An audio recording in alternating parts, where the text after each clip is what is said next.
ഇന്ന് സെപ്റ്റംബർ 1 നൈഗുവിന്റെ നൂലുകെട്ടാണ്. അപ്പൊ രാവിലെ അതിനുള്ള ഒരുക്കത്തിലാണ്. ഞാൻ കുളിച്ച് റെഡിയായി വരുന്ന ടൈമിന് ഇവിടെ നൂലുകെട്ടിന്റെ പ്രിപ്പറേഷൻസ് ഒക്കെ നടക്കുന്നുണ്ട്. നൈഗുവിനെ നേരത്തെ തന്നെ കുളിപ്പിച്ച് ഫീഡ് ചെയ്ത് ഉറക്കി കിടത്തിയിട്ടാണ് ഞാൻ ഇന്ന് റെഡിയാവാൻ കയറിയത്. അച്ഛനുവിന്റെ അച്ഛനും അമ്മയും ഉണ്ണിമോളും ഇന്നലെ തന്നെ വന്നിട്ടുണ്ടായിരുന്നു. നൈഗു ജനിച്ചപ്പോൾ മുതൽ ചരിഞ്ഞു കിടന്നുറങ്ങാൻ ഭയങ്കര ഇഷ്ടമാണ്. പക്ഷെ ഞങ്ങളത് അധികം പ്രോത്സാഹിപ്പിക്കാറില്ല.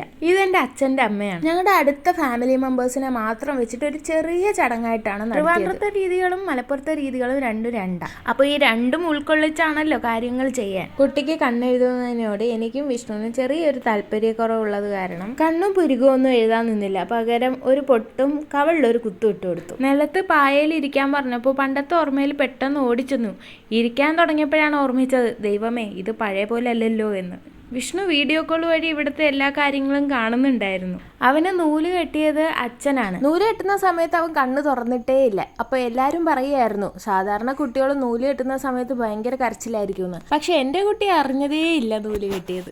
എല്ലാരും കൂടെ കൂടിയിട്ട് നല്ല ബഹളം ഉണ്ടായിരുന്നു. എന്നിട്ടും നൈഗു ഒന്നും അറിഞ്ഞില്ല. നൂലുകെട്ട് മാത്രമേ നടത്തിയിട്ടുള്ളൂ. പേരിടൽ ചടങ്ങ് ചെയ്തിട്ടില്ല. പേരിടൽ ചടങ്ങ് ഇനി വിഷ്ണുവിന്റെ വീട്ടിൽ ചെന്നിട്ടാണ് നടത്താനിരിക്കുന്നത്.